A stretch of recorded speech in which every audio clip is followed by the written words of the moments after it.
Hi guys, daghang tag units karon na ay Scram, na ay van, na ay mga pickup type na FI na. Ito kani siyang red kay carburetor type siya.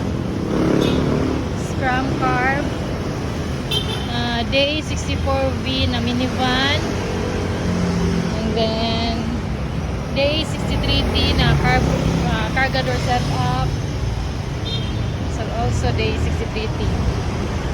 Naputay gold nga Scram cargador setup pod. So mga nilahang interior.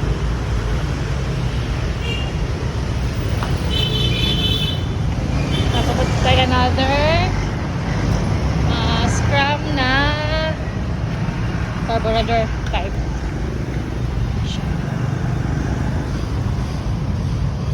Tapos play Vans and also 52T